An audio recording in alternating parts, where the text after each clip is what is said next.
It's spots like these in dark territory and in the middle of the woods, where if it wasn't for the approaching horn, we would have no warning of this train's approach. Welcome back to the Sunshine State Rails. We have made our way out to the Palmetto Subdivision for a small day of rail fanning, well, chasing one train, 075016. Besides the extra miscellaneous on the front of his consist, he had 23 loaded rock hoppers bound for Conrad Yelvington Rock Distributors in Palmetto, and somewhat rarely with 2 locomotives, and it was just after 1:10 p.m. that the train thundered under US 41.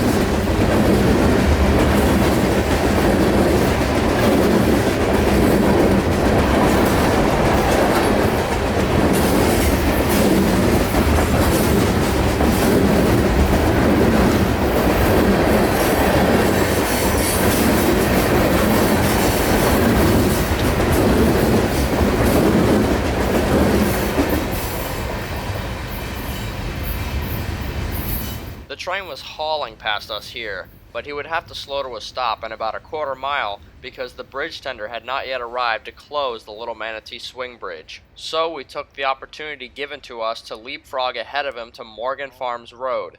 This is a tiny little dirt road that leads out into the fields of what I believe to be Morgan Farms, but there are also a number of catering stands here that on any given day could be selling food or other perishable items. But more importantly to us, the railroad tracks cross this road, and coincidentally at the other APP signal, opposite the one that we were just at. Here is also where the track climbs back out of the valley that leads down to the Little Manatee River. So with those 23 loaded cars on the very bottom, these 2 locomotives had to work their hardest to pull the train up and out of the Little Manatee River Valley.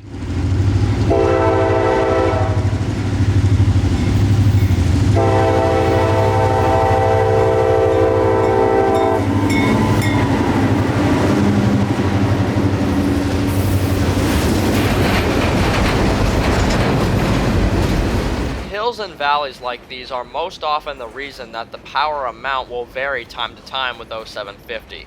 The fact that Palmetto has a Conrad Yelvington Distributors means that of course they carry a lot of rock sometimes, and rock loads, according to some of my railroading friends, are brutal. And even with small hills and valleys like these, if you have too much rock and not enough power, you will glide right to a stop. So when 750's hauling this amount of rock or more, they will commonly have to pull either 2 4-axles or a 6-axle.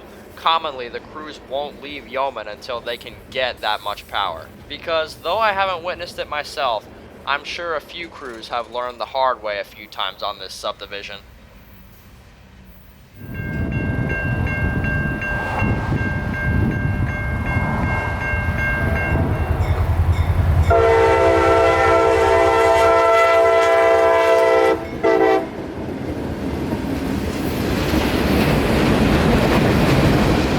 .750's consist obviously consisted of the following: that covered hopper, these pink center beams, and the rock hoppers. But the center beams are bound for National Gypsum, a customer north of here, and I don't know where that hopper's going.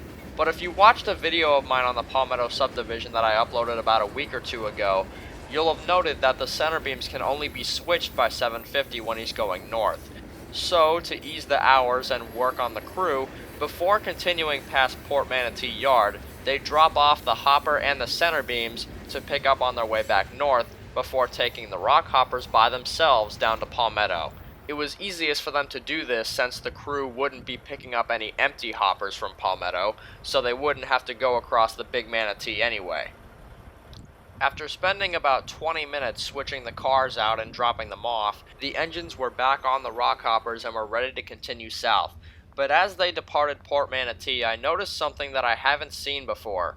When the train had first come past us, I thought that the right ditch light had been burnt out or smashed.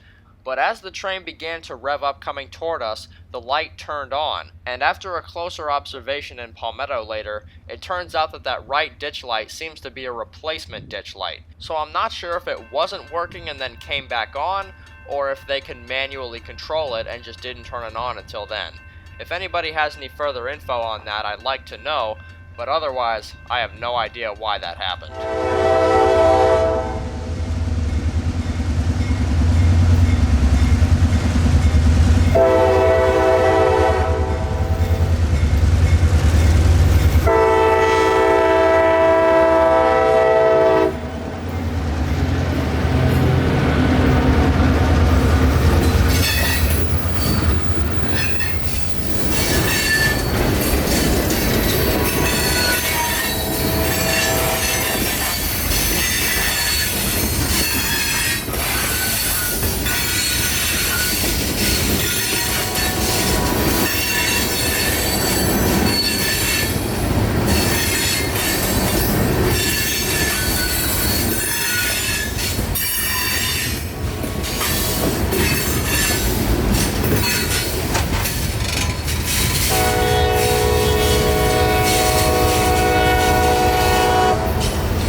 Cruising under Interstate 275, Palmetto being only a few miles away now.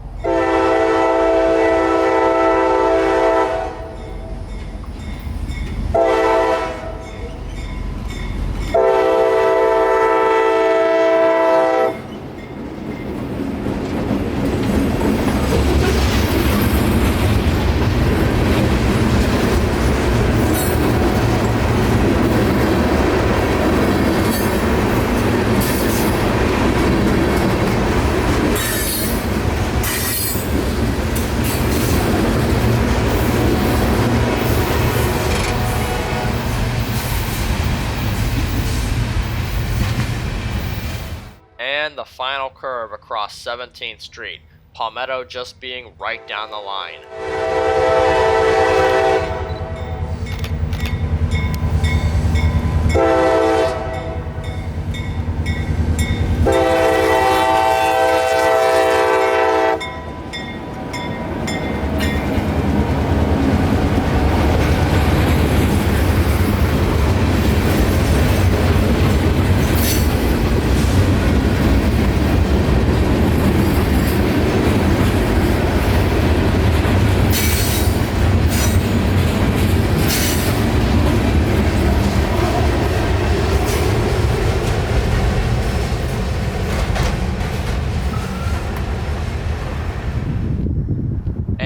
That's me, the kid who spends his life by the tracks looking at trains. And I'm still watching them as 750's conductor now walks along the bottom end to flag and drop flares, also known as protecting unguarded road crossings, so oncoming traffic, if they can't see the big train right there, knows that something big and serious is about to cross this road, and they probably shouldn't cross either. I'm out for this train all the time, and I'm beginning to recognize a lot of these crews, and a select few of them have made it known that they recognize me too. In dark territory and shoving moves, you'll commonly see flares being dropped, especially at night. But for those possibly wondering, the flares are mostly harmless. They're basically one big flammable stick, so after the conductor lights them, they stay lit usually for most of the trains passing, if not all of it, before eventually burning itself all the way through and then going out itself. Also, a thing with a lot of these rock hoppers is spilling. A lot of the time, especially highballing on the main line, you can see these Conrad Yelvington hoppers spilling out their load, like this one here. Look at that one. Spilling all that rock out right there. The train would have to stop one more time to drop flares on another unguarded crossing, and conveniently the motive power stopped right next to us.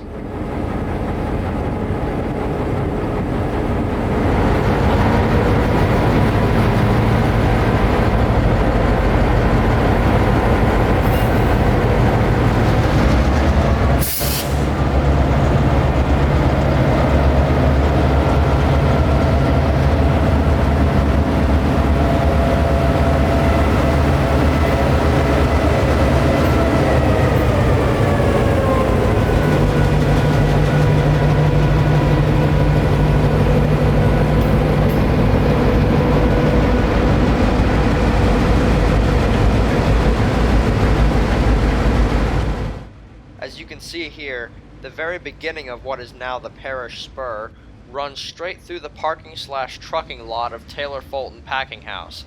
And while not busy today, there have been times in the past where trains have had to wrestle their way past all of the trucks spotting their loads to get through.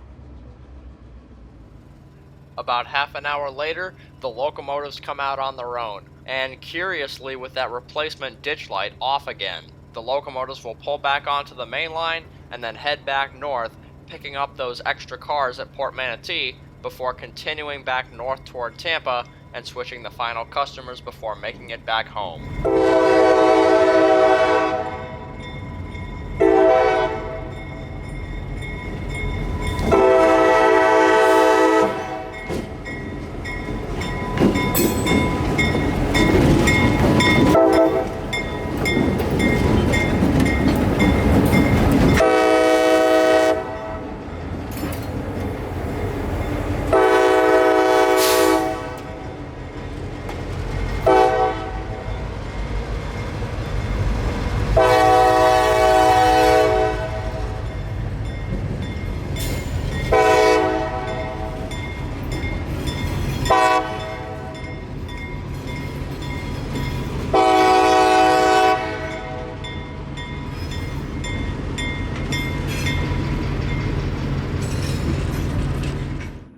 Experimental Farm Road would be our last location to catch the two light engines speeding their way back northbound before calling it a day. After about 10 minutes of waiting, the two engines rounded the last corner, now with the rebuild leading.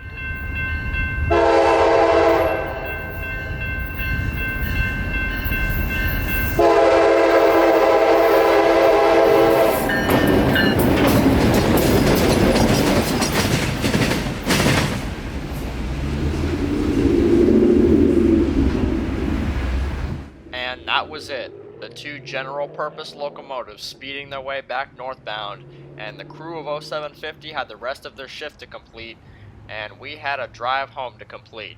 So we parted ways. But I appreciate you joining me for what you could of this video, and until next time, which will be very soon, I promise you, I'll see you out here next time on the Sunshine State Rails.